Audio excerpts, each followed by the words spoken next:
Hey, girls just want to have fun and sell houses. I'm Melissa Colletti with eXp Realty. And I'm Danielle Tully with eXp Realty. So today, we were talking about topics that we wanted to discuss, and we thought red flags when you were touring homes would be a good one. But then we did a little spin on it too. So we wanted to put that input it to ChatGPT and see what it says and see if we agree or disagree. Well, it was really more about the fact that everybody talks about how ChatGPT or AI is going to take over everybody's jobs. Mm-hmm. And, we were kind of like, testing it out. Like, let's see. And do we agree with it? And we didn't. Yes. So we want to share all the ways it was wrong and maybe a couple of ways it might have been kind of correct. Or give us our input, right? Right, yeah. So they're saying that the first one when touring homes is the first red flag is the smell test. So now I'm going to have to agree with this one.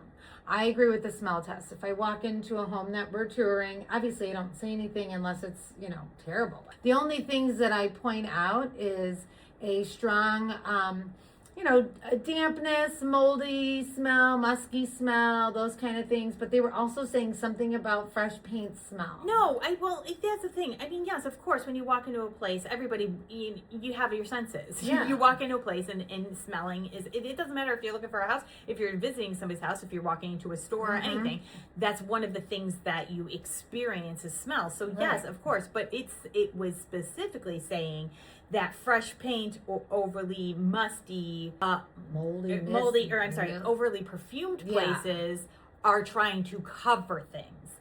And I was saying that's not necessarily the case. I mean, one of the first things I tell my clients is the easiest, simplest, cheapest way to spruce up their house and make it more marketable is to do fresh paint. Who doesn't love fresh paint? Yes, there's markers within fresh paint. If you're seeing a small patch on the ceiling and you touch it and it's soft, yes, it's trying to hide some water, potentially. Yeah. So there are things, but I wouldn't necessarily just call exclude fresh paint a bad thing. No, absolutely not. And is overly perfumed homes a bad thing? Yes. Could be, yeah. One, it makes me nauseous, me personally. Well, exactly. Yeah. So it's a bad idea in the sense that it could turn off, a lot of people get headaches, or so you want people to come into your home while you're trying to sell, and you want them to spend the time to see everything. You want them to start seeing themselves in your home. Right. So you don't want to run out the door because it was overly perfumed. Yeah. So yes. So, and putting perfume over pet smells is not the answer either. No. So there are steps, again, you're a smoker. Yeah. You don't smoke in your house. Sometimes but I know my husband, doesn't. he sneaks one, and as a smoker, I will walk in the house and I'm like, did you smoke in the house? Because I can smell it and I'm a smoker. But I also have a really good nose, I think. But yes, but that being if said, I were to sell it, no offense. There are. That's where it's like, okay, it's a red flag. Yeah. In the sense that it's for the buyer. Yeah, it would be. But again, you need to do extra steps regardless. Well, yeah. Like if you have, if you smoke in the house, there's going to be things you have to do. An ozone machine. If you have the ability, I have one, and if a seller is out of the house, or if the seller can spend a day or two out of the house, then but you can't have it when people are actively living in there. Right. But then there are, but that's again the seller's thing. But I wouldn't necessarily say that there's water damage or mold or must just because somebody thinks they're attracting people with a smell that they really like. So red flag number 2 was doors and windows that don't close right. We have a visitor today. Oh, hello. We have a little doggy running around the office today. Sorry. Speaking of dog smells. Seriously. But anyway, so they had suggested that it is an indication of foundation moving.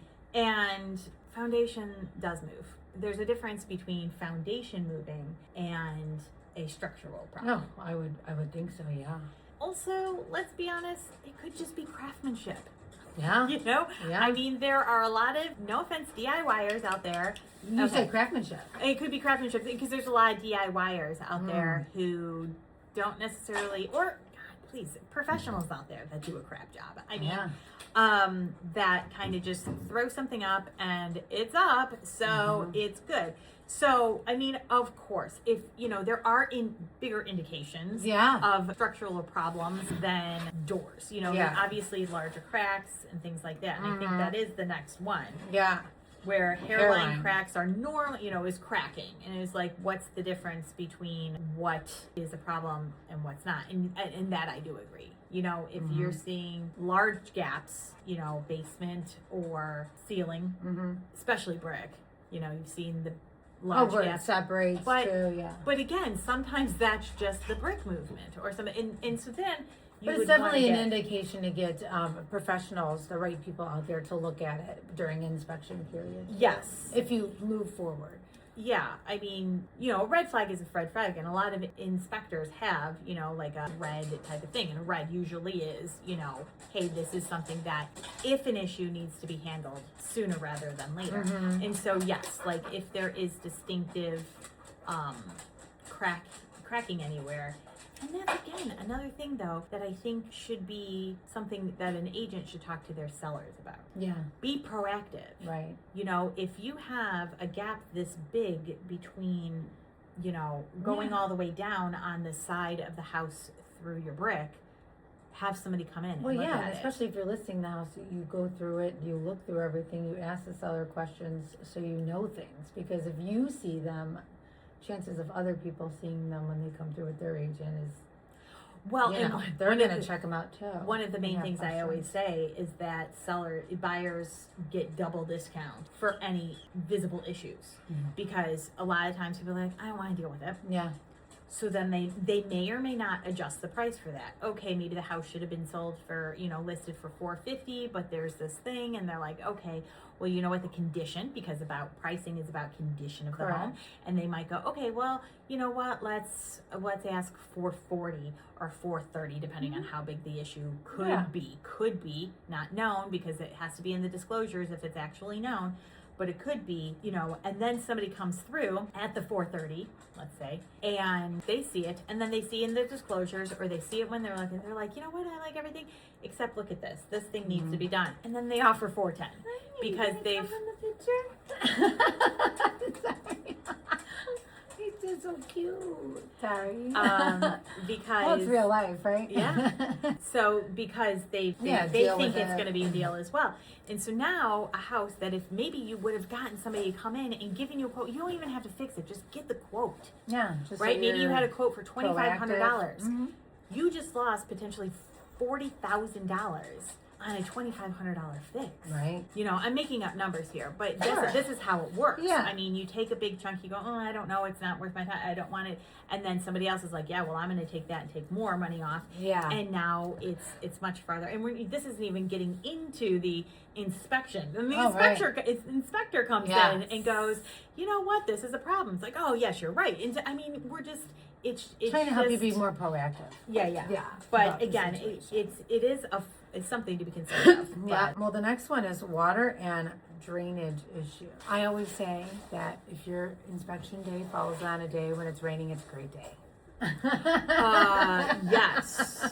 Additionally, with radon testing too, that's usually increases the radon numbers, which is just if it's high humidity, radon usually is high too when you're doing. Well, I think it's good raining wise, so you can see if there's any water seepage, obviously, any standing water in the backyard, front yard, around the house, whatever. If water's not properly draining away from the house, that kind of thing. So I would have to agree with the water. Put my spin on it. It would be because then you get to see all the things. I mean, again, I don't necessarily think that draining issues are we kind of talked about this a couple weeks ago when I said something about just putting the extender on. Yeah. A lot of people take them off because of mowing the lawn or whatever. Back on. It doesn't necessarily mean that every day of every rain and every day but the it's just year that it's just going right there. Now, yes, it is best practice to take it and put it out. Now, of course, if there's water in the basement, that is decidedly that's a different story. But this was just saying that there was a drainage issue, just because you know, it's not going on. Now, and then again, standing water in the backyard. I mean, depending on how close it is. Okay, yes, we have you know, do some grading. Yeah, a little bit of grading. As long as quite it's not honestly, coming if in it's far away, yeah, and it's not going, you know, For yes, sure. of course. Now, if you have, I mean, I'm not saying water's not a potential issue. Right. I'm saying more, I would say concrete going towards the house, like on a slab, is a bigger concern than the puddle. Oh yeah, no, but it's or just a not good, the good drainage thing. indication to see where water sits. I wouldn't say outside in like the grass or anything like that. I Well, would be that's more what it literally says. Well, right, but I mean, we're talking about it. Well, those were just some of the things.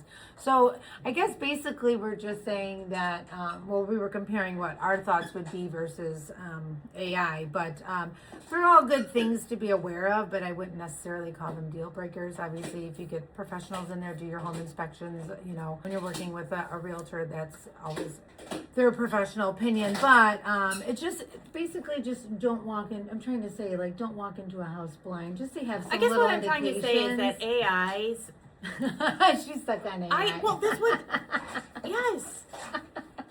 Because that was the point. It was, but AI's red flags seem very dramatic. Well, no, I'm just saying that everything's nuanced.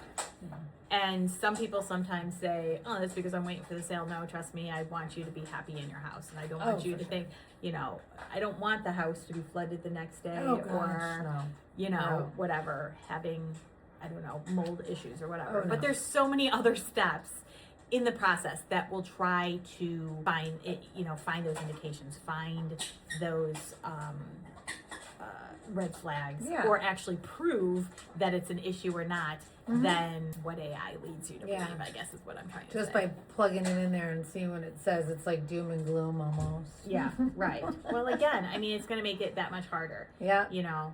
Yeah. To the average person, if they're just taking these lists as this is it. This is it.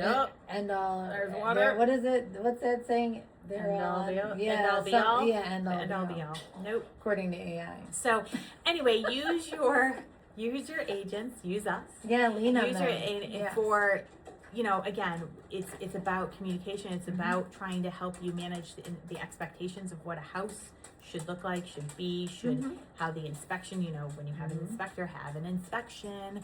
But when ask questions, especially when you're paying for that. I mean, even if it's as simple as how do I put in my filter, down to just all the things. Yeah, you know, they're a very valuable source, and again, that's why you get them, so you know what to expect. And you're not surprised. Anyway, that is our take on potential red flags and what really is a red flag and what is not. AI red flags versus real life red flags. Absolutely. All right. Well, thanks again for watching. And if you have any questions, as Danielle always says, drop them in the comments. We'll be more than happy to get back to you and answer them.